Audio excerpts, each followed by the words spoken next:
Hai semuanya, ketemu lagi bareng Mihu di sini. Oh iya, kali ini Mihu akan membawakan alur cerita dari film Donghua yang berjudul Battle Through the Heaven. Mihu mengingatkan sekali lagi ya bahwa konten ini full spoiler. Mari siapkan cemilannya dan mari kita mulai alur ceritanya. Hai semuanya, karena kemarin Mihu salah menyebutkan nama klan dari Avatar Yuan Shen, maafin Mihu ya. Melanjutkan dari kisah sebelumnya. Pada saat ini Xiaoyan juga merasakan krisis pada Avatar Yuan Shen dan buru-buru bergegas menuju keberadaan Avatar Yuan Shen dengan mengikuti petunjuk jejak jiwanya yang ada di cincin Avatar Yuan Shen. Pada saat ini di tempat Avatar Yuan Shen, terlihat Yu Xuan perlahan berjalan di depan Avatar Yuan Shen, merentangkan kelima jarinya dan menekan langsung roh surgawi Xiaoyan. Tidak peduli siapa kamu, kau tidak bisa menepati tubuh ini. Ucap Yu Xuan, lima jarinya bergetar hebat. Kepala Avatar Yuan Shen diremas sampai meledak. Darahnya terciprat kemana-mana. Pemandangan itu sangat mengerikan. Darah menyembur dari kepala Avatar Yuan Shen yang hancur. Yu Xuan tidak berhenti di situ. Dia mengangkat telapak tangannya lagi. Seketika tulang dada Avatar Yuan Shen patah dan seluruh tubuhnya patah. Hanya Xiaoyan yang tahu rasa sakit memartulan. Ketika Avatar Yuan Shen terluka parah, jiwa dari tubuh utama juga akan terluka. Dan hubungan dengan tubuh utama akan menjadi kabur. Oleh karena itu memang mungkin untuk menggunakan metode cedera patah ini untuk menghilangkan jiwa Xiaoyan dari tubuh Avatar Yuan Shen. Pada saat ini kesadaran Avatar Yuan Shen telah benar-benar kabur. Xiaoyan hampir kehilangan koneksi dengan Avatar Yuan Shen. Satu-satunya perasaan adalah tubuh Avatar Yuan Shen jatuh dan kemudian terbungkus panas mendidih. Dan kemudian benar-benar kehilangan kontrak dengannya. Saat ini Xiaoyan yang sedang duduk bersila di atas kelinci Bingyun dengan ekspresi tegas di wajahnya. Meskipun ada ratu di belakangnya, mata Xiaoyan tertuju ke depan saat ini dan bintang Han Fang tidak dapat dilihat dengan mata telanjang saat ini. Tapi Xiaoyan sudah memancarkan niat membunuh yang ganas. Yuan apakah kau tahu bahwa masih ada klan Cimi yang hidup di alam Xuanyin ini? Ucap Xiaoyan bertanya pada sang ratu. Meskipun alam Xuanyin tidak besar, sebenarnya jauh lebih kompleks daripada Sensi. Karena subdunia, beberapa orang kuat akan datang ke Xuanyin dari dunia lain secara kebetulan. Dan aku tidak tahu tentang beberapa kekuatan orang-orang yang tersembunyi.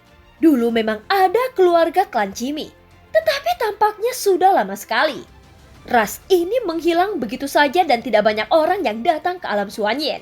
Adapun klan Cimi yang kau katakan masih ada, mungkin memang masih ada. Ucap ratu berkata perlahan. Mata Xiaoyan menjadi gelap ketika mendengar kata-kata ini. Kali ini Avatar Yuan Shen mengalami perubahan yang besar. Karena dia menghadapi kekuatan Yu Xuan yang sangat kuat dan darah yang agung. Karena dia menghadapi kekuatan Yu Xuan yang sangat kuat dan darah yang agung. Jika menurut tebakan Xiaoyan benar, dia khawatir itu bukan hanya dari satu klan Cimi. Paksaan yang terkandung dalam darah bisa begitu kuat sangat mungkin untuk mengumpulkan darah dari banyak klan Cimi yang telah mati. Dan kemudian mengolahnya dengan kekuatan bintang. Tapi apa tujuannya mengolah darah klan Cimi? Gumam Xiaoyan dengan bingung. Bahkan jika dia adalah darah agung dari klan Cimi, tidak mungkin untuk menyerap semuanya. Tujuan orang ini seharusnya terkait dengan keluarga klan Cimi. Meskipun Xiaoyan telah menembus keabadian kaisar, bahkan dengan avatar Zuchi mungkin sulit baginya untuk menjadi lawannya. Pada saat ini Xiaoyan memancarkan niat membunuh yang kuat. Apa yang Yu Xuan lakukan membuatnya marah. Tidak peduli apakah Yu Xuan adalah klan Cimi, avatar Yuan Shen ini sangat penting bagi Xiaoyan. Jadi dia akan mengambilnya kembali dan tidak peduli apapun risikonya. Pada saat ini Xiaoyan yang telah kehilangan kontak dengan avatar Yuan Shen untuk waktu yang lama. Dan dia tidak tahu bagaimana Yu Xuan akan berurusan dengan avatar Yuan Shen Xiaoyan selanjutnya. Cepat, kenapa kau begitu lambat? Teriak Xiaoyan memarahi kelinci Bingyun. Pada saat yang sama kelinci Bingyun tidak berani berbicara dan hanya bisa mengeram rendah. Meskipun menolak di dalam hatinya, itu masih orang yang tahu urusan saat ini. Dan kecepatannya menjadi jauh lebih cepat. Ada yang salah dengan avatarnya. Dan situasinya tidak terlalu baik sekarang. Ratu tidak mengajukan pertanyaan lebih lanjut, dia sedikit mengangguk setelah Xiaoyan berkata. Ratu dengan lembut menyandarkan kepalanya di bahu Xiaoyan, menatap kehampaan di kejauhan. Ratu menutup matanya, nafasnya yang lembut berangsur-angsur menjadi berirama dan dia tertidur. Xiaoyan juga menutup matanya mendengarkan suara lembut dan bahkan bernafas dari telinganya.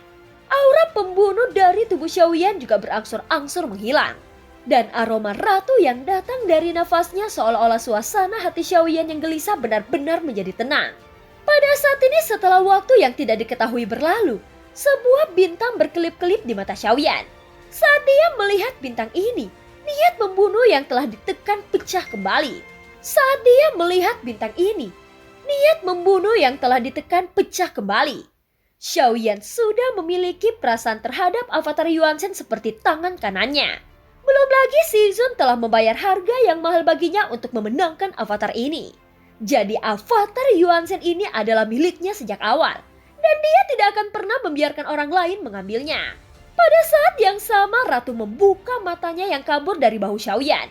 Pipinya memerah seolah-olah dia baru saja tidur nyenyak. Tetapi dia tersenyum manis saat melihat Xiaoyan yang penuh dengan niat membunuh. Aku baru saja mendapatkan mimpi yang sangat indah, ucap Ratu. Saat Xiaoyan menoleh untuk melihat Ratu, matanya penuh kelembutan. Oh, apa yang kau mimpikan? Ucap Xiaoyan bertanya dengan lembut. Niat membunuhnya tidak menyentuh wanita lembut dan manis yang tersenyum di depannya. Hahaha, aku tidak akan memberitahumu, ucap Ratu tersenyum nakal.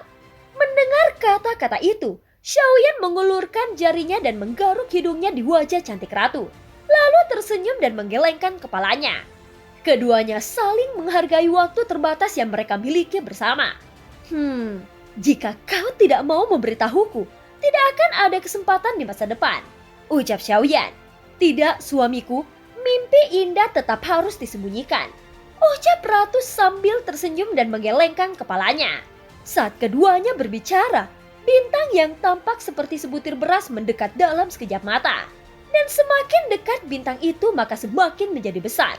Bintang itu seperti salju dan hampir tidak dapat terlihat jejak manusia. Tetapi pada kenyataannya ada banyak pembuluh darah spiritual di bawah lapisan es. Jadi mereka semua mengeluarkan lapisan es sebagai pondasi dan menempatkan istana dan kota di dalam lapisan es.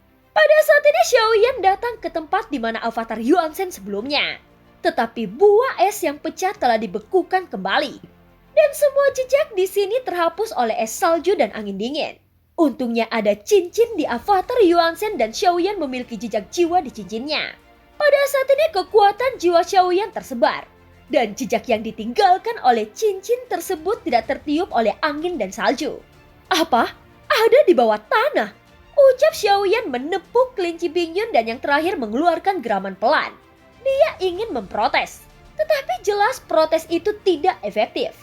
Diselimuti dengan kekuatan besar, dia jatuh ke lapisan es. Dan ketika lapisan es itu pecah, dia menuju ke tanah. Tidak ada tanah di sekitarnya.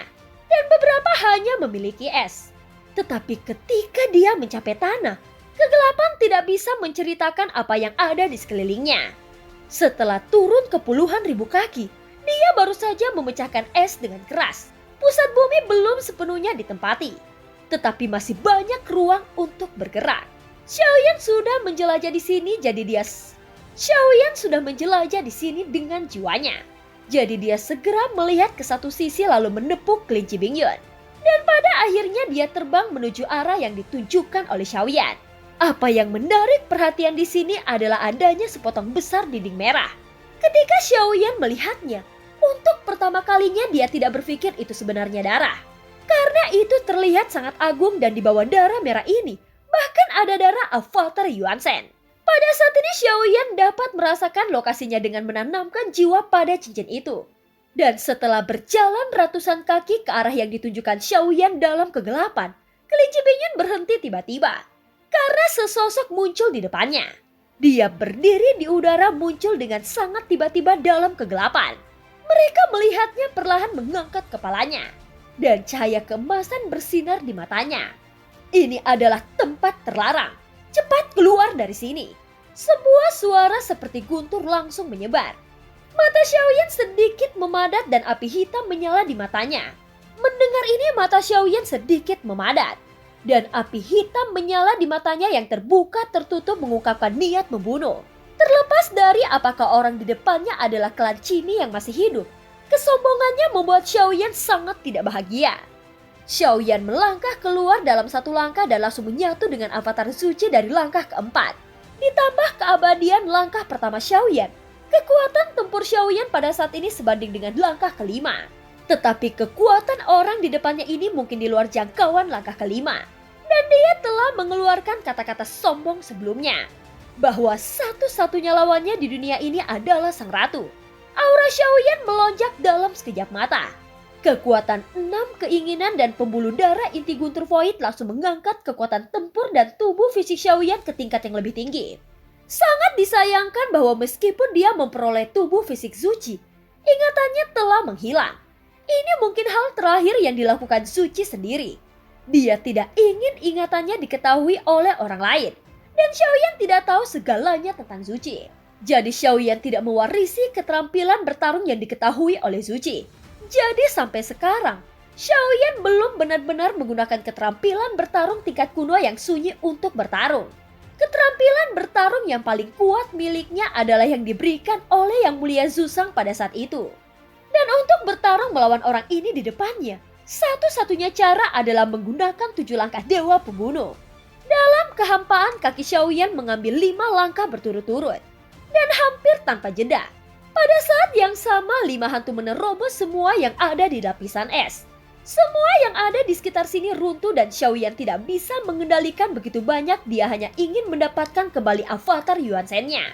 Setelah sosok Xiaoyan sedikit berhenti, langkah ke-6 tiba-tiba melangkah maju. Dan peningkatan lebih lanjut dari kekuatan Xiaoyan. 7 langkah dewa pembunuh tidak lagi seperti dulu. Karena mengandung kekuatan keabadian yang berkali-kali lebih kuat dari sumber energi. Kekuatan keabadian Xiaoyan masih terbatas. Tetapi setelah bergabung dengan avatar Zuchi, itu cukup untuk ditampilkan oleh Xiaoyan. Terlebih lagi baju besi dewa yang dengan cepat menyebar dan terkondensasi dari tubuh Xiaoyan seperti cairan. Dan juga memiliki kekuatan keabadian. Dan semua kekuatan ini dapat dimobilisasi dan digunakan oleh Xiaoyan kapan saja. Tentu saja Xiaoyan dapat sepenuhnya mengendalikan kekuatan 7 langkah dewa pembunuh. Jika dia menggunakannya dengan seluruh kekuatannya, maka kekuatannya akan berlipat ganda. Tetapi Xiaoyan juga harus menanggung beban yang sangat besar.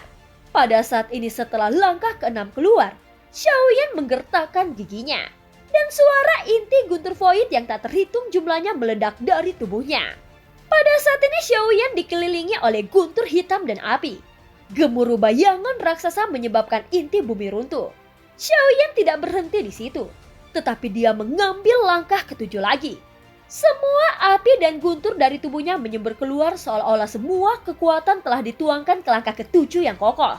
Itu tampak seperti telapak kaki asli yang diselimuti tekanan menakutkan. Batu pecah yang tak terhitung jumlahnya dan es yang hancur seperti hujan lebat yang agung. Tetapi dalam hujan kerikil ini, kedua sosok itu tidak mundur dan tidak satu pun dari mereka yang mengelak.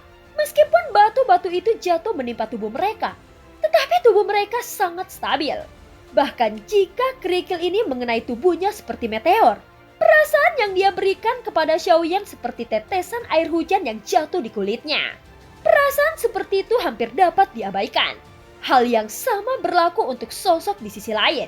Melihat 7 bayangan raksasa jatuh terus-menerus, yang terakhir mengepalkan tinjunya dalam kegelapan. Dan sosoknya tidak bergerak sedikit pun.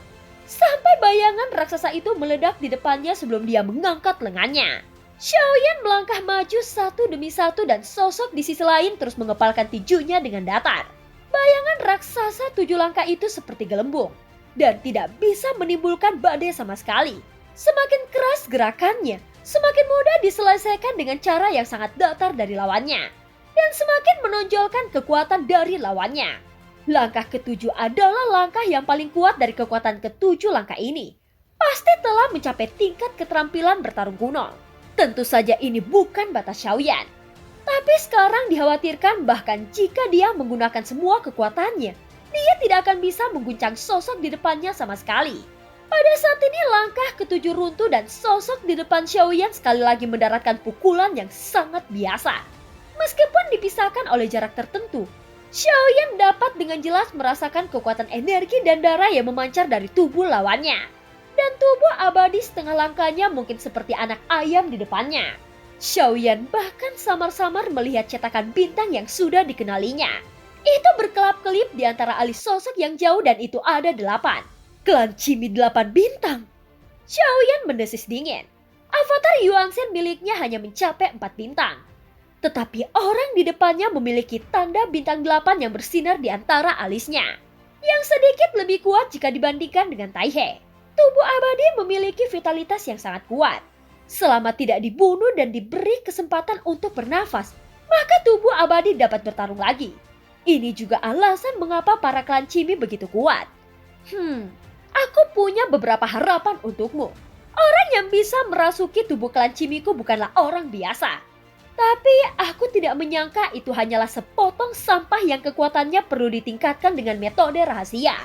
Sejauh yang aku ketahui, kau tidak layak menjadikan tubuh klan Cimiku sebagai avatar. Sosok di depannya yang hampir tidak bisa dilihat wajahnya yang tersembunyi dalam kegelapan adalah Yusuan yang telah menghancurkan avatar Yuan Shen. Secara umum energi sumber Dewa Petarung Bintang 2 berfluktuasi dari tubuhnya. Tetapi energi dan darahnya yang tersembunyi sangat kuat, sehingga terasa sangat menindas. Energi dan darahnya menyelimuti Xiaoyan dalam sekejap mata.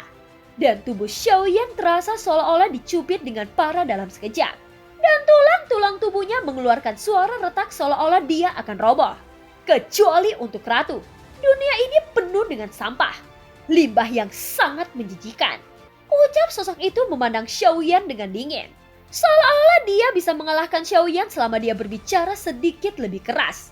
Paksaan yang dibentuk oleh energi dan darahnya bahkan lebih kuat. Saat Yusuan terus mendekat, tubuh fisik Xiaoyan runtuh sedikit demi sedikit dengan kecepatan yang merusak. Kulitnya retak dan daging serta darahnya hancur.